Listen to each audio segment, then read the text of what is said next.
Yordan Alvarez hits his 100th career home run tonight. The Astros scratch and claw. It is not enough. Hunter Brown looked okay. A 7-6 loss to the Tigers. We'll talk about this on tonight's Locked On Astros. Alvarez hits a high drive center field. Beer leans back. This game is turned upside down. There's the runner. Fly ball down the right field line. Tucker comes on. Kyle Tucker.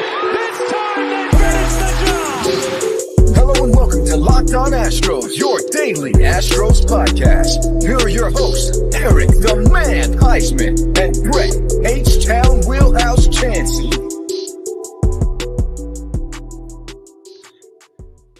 We are Locked On Houston Astros, and we hope that you join us for a daily Locked On Astros podcast. My name is Eric Huysman. You can find me on Twitter at Eric Talk Astros. Find the show at Locked On Astros, your team every day. Brett, where can I find you at? They can find me at H-Town Wheelhouse on Twitter and Instagram. They can find me at Stros411 on Twitter, Instagram, and Facebook. Always positive, always Stros. All right. Did you want to get out to the game tonight? Did you want to go watch the Tigers beat the Astros? Well, if you didn't have a ticket, you can download the Game Time app, create an account, and use the code LOCKEDONMLB for $20 off your first purchase. Last minute tickets, lowest price guaranteed. And thank you for sponsoring the podcast. And guys, thank you for also tuning in and making us your first listen every day, whether it's on YouTube, on if you go ahead and listen to us on Apple, Odyssey, Spotify, wherever you check out our podcast. Thank you from the bottom of our hearts for helping us to get reach our goal that we have set for the 2023 season. And unfortunately, it looks like the Astros are struggling to reach some of their goals so far, like pitching a quality start and not striking out I guess they didn't strike out as much tonight, but that's been a concern. But we did see some forward progress today, especially with Alex Bregman, and we see Mauricio Dubon get a hit, and he also walked as well. And he made a bid for a big hit, but unfortunately, the outfielder made a great catch. So there were some good signs in today's game, but it just felt like one of those games that was never in the card for the Astros. So, Eric, I'm not going to reveal who my player of the game is until the third segment, but there is one person I think that sticks out. But not to get lost in the shuffle of this 7-6 odd game where you had the Tigers coming into Houston, and they have been abysmal on offense. They have not been able to score runs. They have not been hitting. Their pitchers have not been playing well. I mean, this is a Detroit Tigers team that is pretty pathetic when it comes to Major League Baseball and top competition. They're not the team you think would come into Houston. But Alex Bregman today, Eric, I mean, 3 for 5. He had a great game. I loved it. And before we get to that offense, Hunter Brown, you and I were talking about it before the show, with the title of our template and like, what does it mean for Hunter Brown? He comes out and he throws in 4 2/3 innings, Eric. He actually, he delivered 93 pitches. He had 60 of them were strikes. All right. But it wasn't a terrible outing by Hunter Brown, Eric. He did give up 4 earned runs. He had 5 strikeouts and 3 walks, but there were some calls that kind of went against him. We had the swing that I think was a check swing, should have been a third called strike where they got the bases loaded.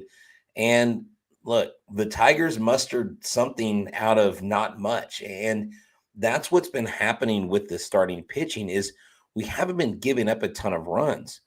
But when we do give up the runs, the offense hasn't been responding early. We've been behind the 8 ball quite a bit early on. I would say it was a tale of 2 innings. It was the fact that I believe it was in the second inning, the Tigers were able to score the 2 runs. And this was the first time, not the first time, but the only runs before today's game that Hunter Brown has given up in his career was to the Tigers. And now he gave up 4 runs in this game. So it's very ironic that of all the teams he's faced, he's only given up runs to Tigers. But in that one inning, I know there was some bad luck and everything, but I believe it was like 4. I wrote it down. Let me see. It was basically 4 hits and 5 at-bats. in a 1 inning, and that they're all singles, and that led to the 2 runs. And one of them was a 2-run single by Eric Haas. And so that was a bad luck. And I think it was a slider, or it was just bad luck. It was just a situation where it felt like the Royals game in 2015 all over again. Ooh. And then if you look at the 5th inning, Dusty Baker was trying to get him to that. I think before the game, Dusty Baker said that the number was 85 to 90 pitches or 5 innings out of Hunter Brown tonight. So he was trying to get him to that 5 innings. He was he was there, but he struggled with command. And then he walked, I believe it was 3 out of 4 batters there. Then you had Phil Maton come in and walk the 4 out of 5 batters to take another run in. And so it was just a matter of 2 bad innings. And so if you take that out, he looked dominant. He was throwing 98 miles per hour. The only thing that, as a lot of people noticed, including the announcers and a lot of people on Twitter, was that Hunter Brown was throwing a lot to the outside of the plate, especially against right-handed hitters. And the right-handed hitters were picking up on that. And so that's what they were doing. They were kind of going opposite field. So that is a great pickup there. And that's why I'm glad that we not only pay attention to what we see, but we listen to what others see, the experts as well. Last year when Hunter Brown was getting in sync, when Hunter Brown was getting his control, he was in AAA. Okay. He was in the minor leagues. And so we don't know. And he's still too young, I think, in his career for us to peg him as a slow starter, kind of like an offensive player, right? But he's still working through some things at the beginning. We saw Hunter Brown last year after he had just got through basically blowing through AAA, just mowing down hitters, going in with this confidence, with this almost naivety that he was a rookie and he wasn't supposed to perform well. And he went out and he was pretty much lights out for a rookie in the way he performed on the big stage. So now you get him early in the season, where we know in the beginning of the season last year, he struggled with his command and he looked a lot better. He looked a lot more sharp. I think you're going to see Hunter Brown come into form over these next couple starts. What's interesting is a little note. I was trying to make an image poll on our YouTube channel, and I wanted to say, who do you think will get the first Astros quality start in these next 3 games? Will it be Hunter Brown? Will it be Framber Valdez or Christian Javier? And for some reason, I don't know if it's the baseball gods were against me, but YouTube would not let me post this poll. And so I'm wondering if it was like an omen about what was going to happen tonight. But again, Hunter Brown's start wasn't terrible. Is the starting pitching the way we're starting concerning? I think a little bit. Is the relief pitching not being as solid and being more taxed a little concerning? A little bit. But you got to remember, it is April 3rd. It's not July 27th or September 10th. These things can work themselves out. Injuries of players, these injured players are going to come back. The hitters, the confidence in the lineup is going to be there. We've got to stick with our guys. And if you would have told me tonight that this Garrett Hill, who's never gotten a save in a game in his career, would come in and get a save when facing someone like Yordan Alvarez, I would be like, you're on something. That's not going to happen. But this, unfortunately, is what happens with baseball. We can't blame it on the rules. We can't blame it on the pitch clock. We can't blame it on anything other than the Astros offense. They had 9 hits, but they only scored 6 runs, where the Tigers scored 1 more. And at the end of the day, there are still some good takeaways from this game, I think, that we can look at. Yeah, definitely. Mauricio Dubon played some great defense at second base. And he had that one almost that would have been a double, and it was scored 3 runs. If that would have dropped, that would have been great. But you had Maldonado with the 73 mile per hour check swing single to first base, to right field. So you had a lot of good things happen in this game, but unfortunately it just didn't happen at the right time. And it just seemed like bases loaded and Mauricio Dubon was up, and it's just always like those situations, but at least he put a good swing on the bat. And sometimes that's all you can hope for when one of your weakest guy is up there. But guys, if you want to get all the action, make sure you go check out one of our sponsors, which is Game Time, because they have the best way to get tickets, right, Brett? Yeah, that's right. And I can tell you from personal experience this last weekend, my son and I got to go to the semifinals there at NRG, stadium. I almost said NRG Park, NRG Stadium. We watched both semifinal games. It was a last minute decision.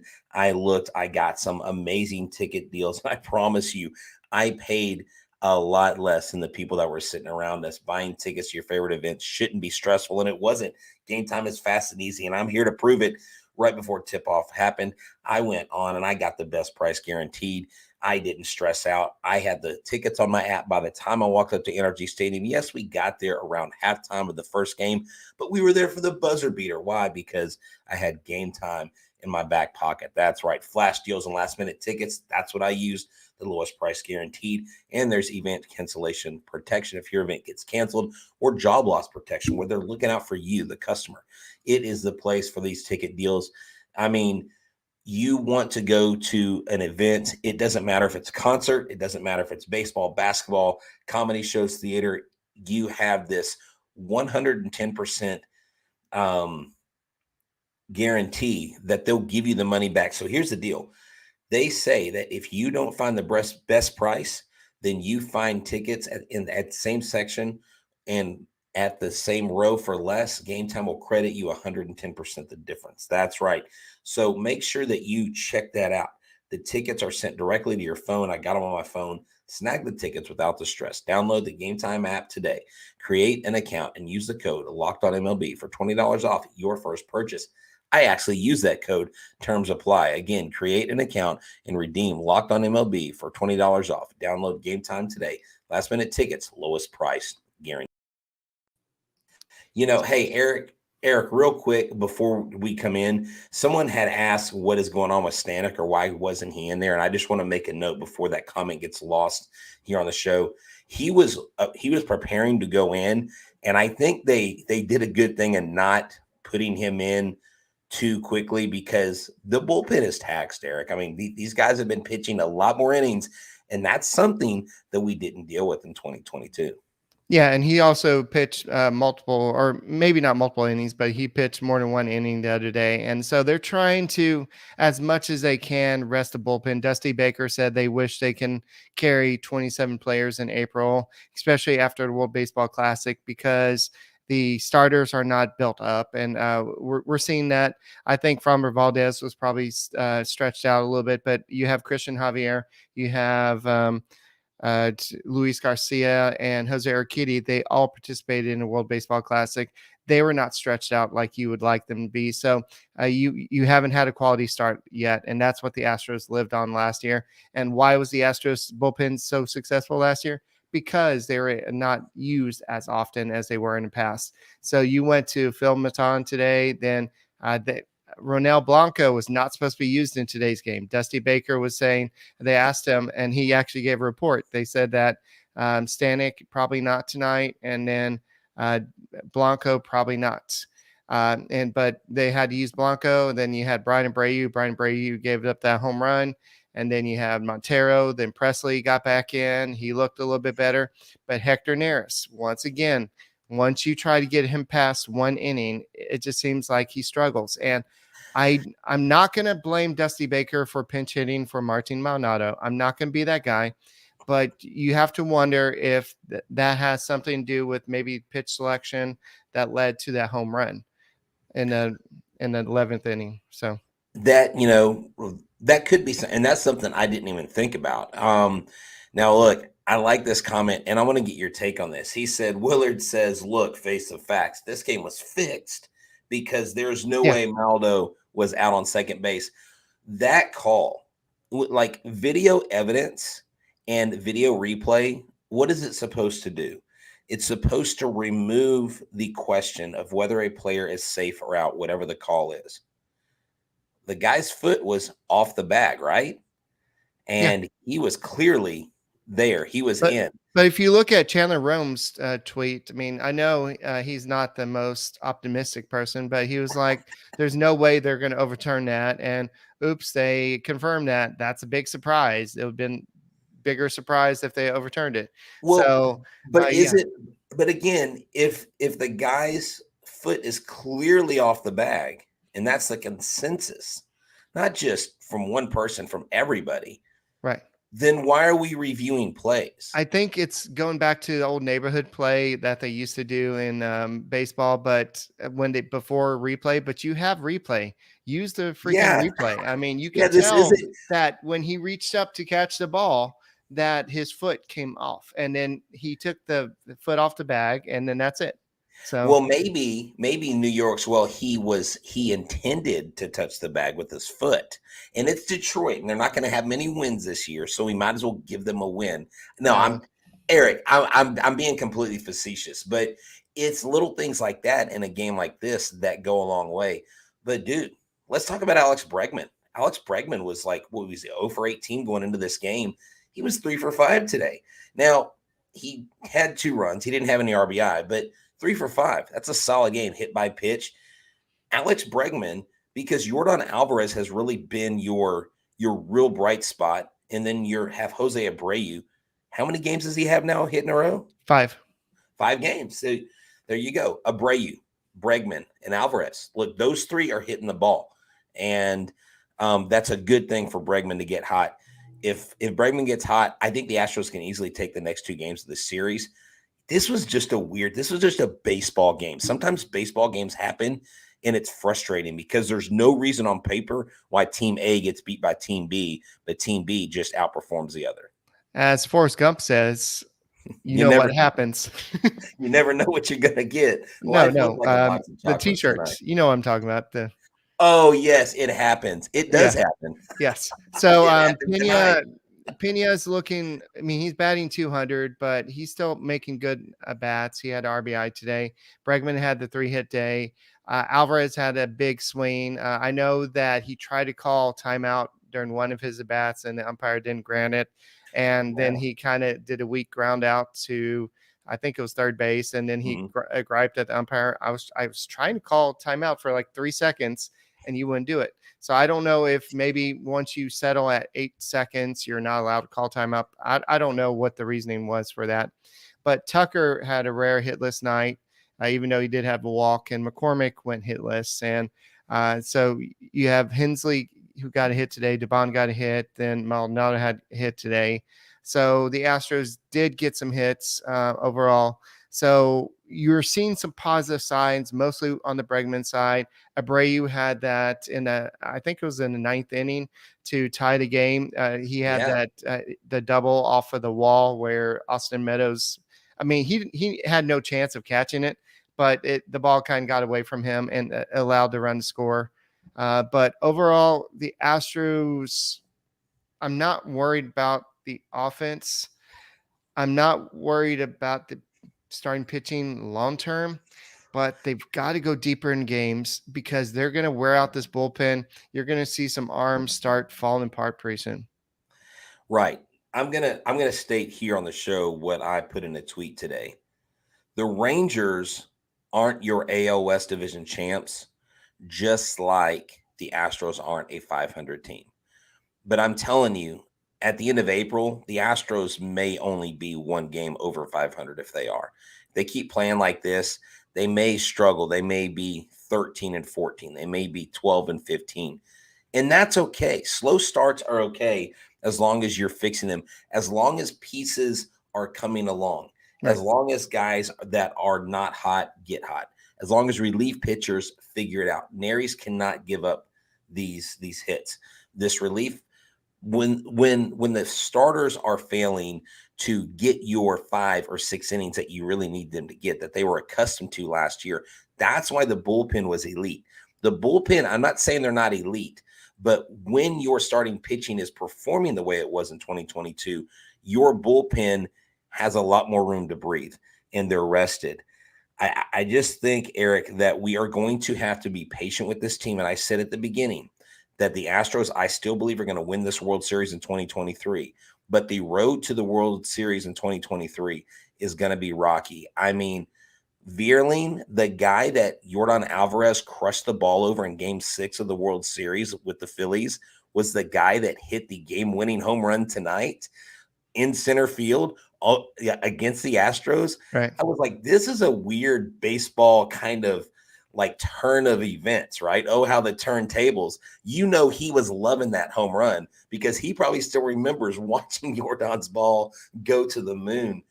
The offense was there. I mean, 9 hits and 6 runs, you're supposed to win. This is where I think a lot of fans are starting to say, I really wish the Astros would have gone out and gotten another starting pitcher to replace Justin Verlander.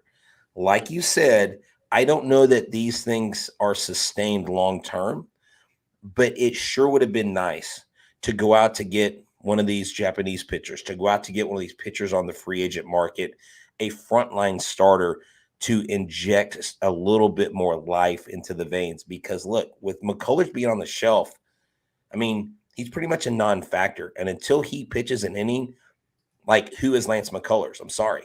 He's not like he's on the team, but that's it. He's on the team by name. We need another starting pitching. I'm wondering how much, Eric, this GM is going to look at getting another pitcher by the trade deadline. And now when I'm talking about Dana Brown, I want to talk to y'all about Ultimate Baseball GM. Let me tell you, Pro Baseball GM is the coolest game that I played in a long time. I've always thought I could be a Major League GM. Well, I'm pretty sure many people on social media would like to think otherwise, but let me tell you something. This is a great app. You can manage your own franchise. So go and download Pro Baseball GM immediately. The game allows you to manage your strategic aspect of a franchise, playing through seasons and leading your franchise and fans to glory. That's right, the golden years of Houston Astros baseball or H-Town Wheelhouse baseball. Hiring the right coaches and staff, manage team finances. Be careful. Spend too much, they'll let you go. Navigating your finances through free agency and all the ups and downs of a season. All this is a challenging and realistic game world. That's right. It's completely free and playable offline. Play on the go as you want and when you want to. I'm telling you, you got to know how to spend your money. And I don't know how these GMs and these ball clubs do it, but the way the Astros have done it, they must have, I don't know, I'm not going to say they played Ultimate Baseball GM, but if you try to play the game the way they manage the team, you'll probably see some titles. So Locked On Astros listeners get a 100% free boost to their franchise when using the promo Locked On in the game store. So make sure to check it out. To download the game, just go to probaseballgm.com, scan the code, or look it up on the app stores. That's probaseballgm.com, Ultimate Baseball GM. Start your dynasty. All righty. So before we get back to the Astros, I want to talk a little bit about some interesting stats. Granted, this was after 4 days, but last year there was 49 games. This year there's 50 games. Time a game has decreased by 30 minutes. We knew that with the new rules. Batting averages have gone up 15 points. The on-base percentage has gone up, 21 points. And the slugging percentage has gone up, I'm doing math in my head, about 20 points. Now, is this excluding the Astros? This is, this I'm is everybody. I know. And stolen bases last year at this time was 29 out of 43 for 67%. This year, it's 70 out of 84 for 83%. And how many pitch clock violations? There's been about 40, which is 0.8 per game. Okay. So it's not happening too much. So the rules are making the game faster. It's making it more exciting. You're having more action. You're having more stolen bases. And you're going to see some guys that are going to have probably 80 stolen bases this year. Well, how many hit by pitch? How much injury are we going to see? I just still look, I know it's here, but the pitch clock, I don't like it. Just because it's here and just because it's inevitable doesn't mean that I have to accept it and be okay with it. I think it's too rushed. I still think pitchers are too rushed. I think the rules, I think these umpires, there's no definitive way to enforce it. When you don't let Yordan Alvarez take a timeout, but then in the late inning game, you let the other team's guy take a timeout. Maldonado kind of looked at the umpire like, are you serious? Like, what are we doing here? It's so Mickey Mouse. It's so like, oh, well, this umpire has this feeling towards this. And that's what I don't like about it. There's nothing definitive. So please, robot umpires, can you show up to the ballpark? because these real guys behind the plate are really, really frustrating me, Eric. I don't like all the different rules. I don't like you were twirling the bat, so you weren't really focused on the pitcher. That's a strike. That to me is lame. Rewarding somebody for something they didn't earn, I think, is not good for baseball. The games are shorter, great. There's more action, great. There's more offense, I think, too. Yeah, I mean, okay, there's more offense. I don't know.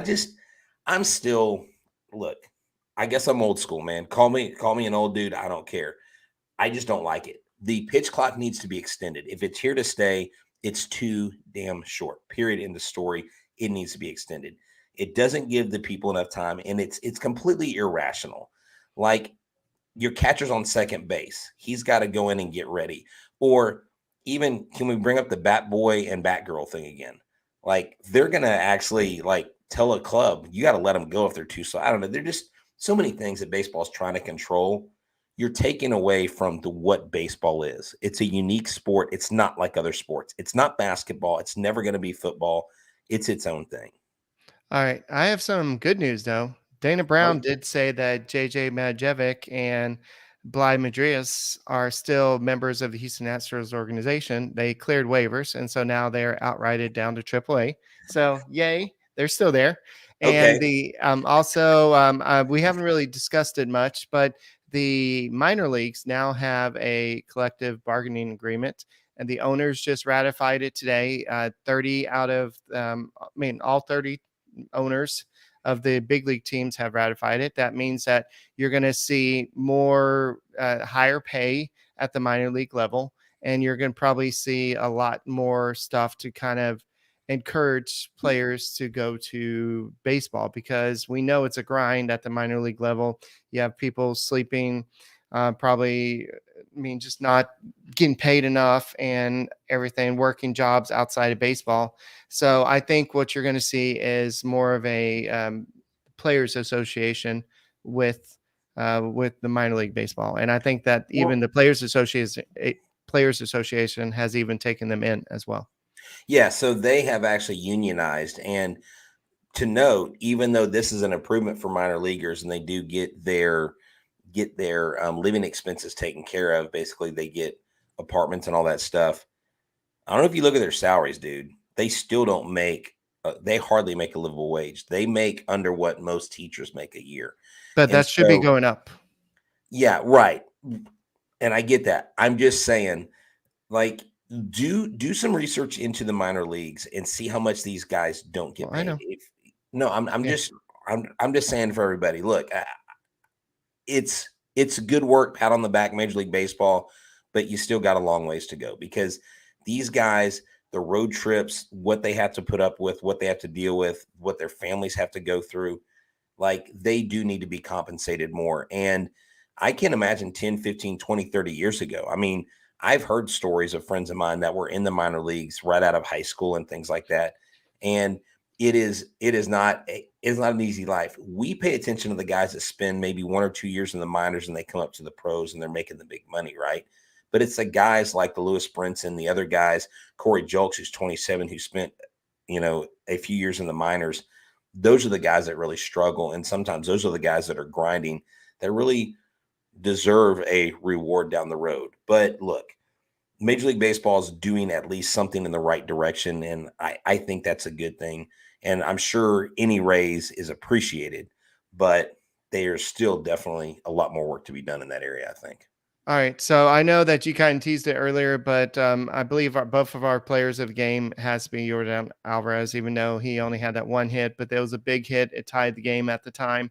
But he's also the fastest Astros of all time to reach 100 home runs at his age.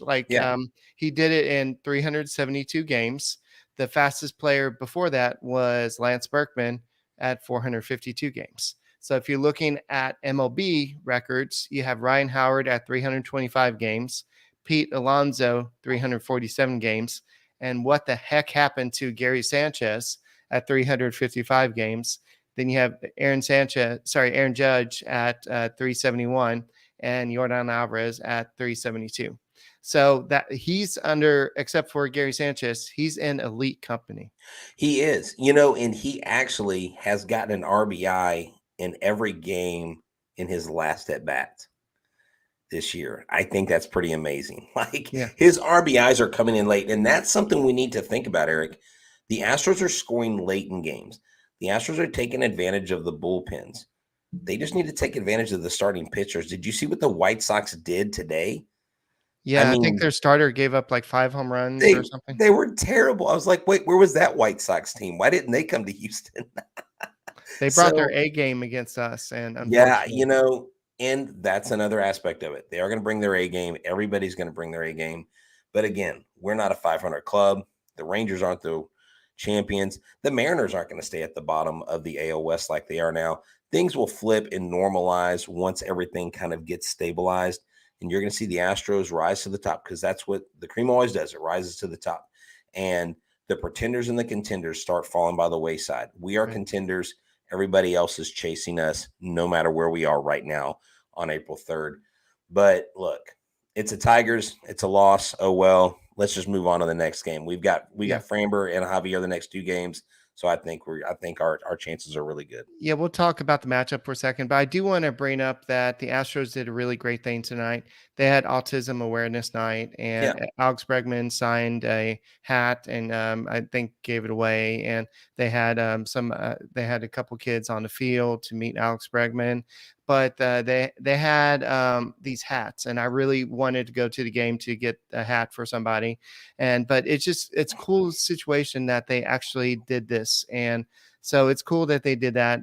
They had a sensory room near section 256.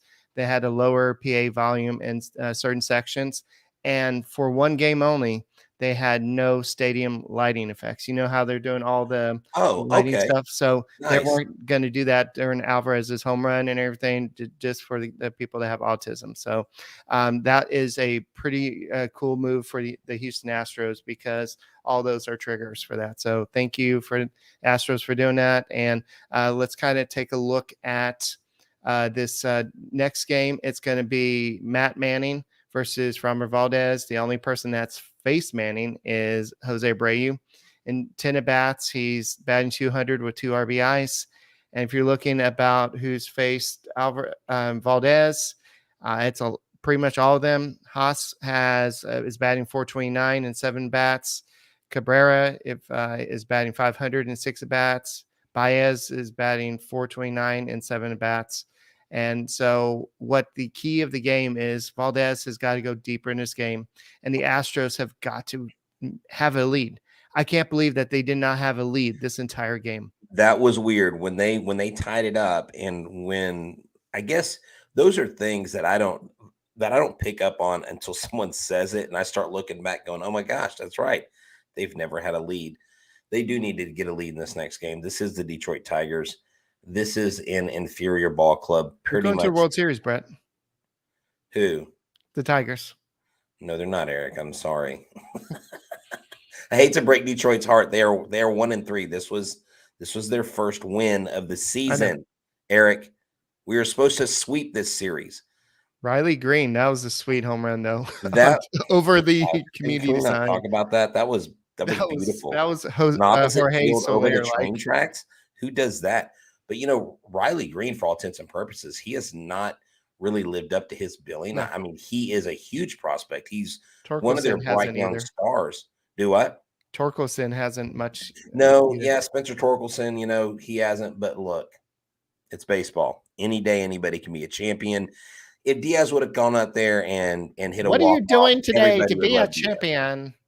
Remember, what are you doing today to be a champion? Drain McClain Jr. used to say that. I was like, I'm sorry. I didn't catch Drain McClain. I caught the accent afterwards. I'm so sorry.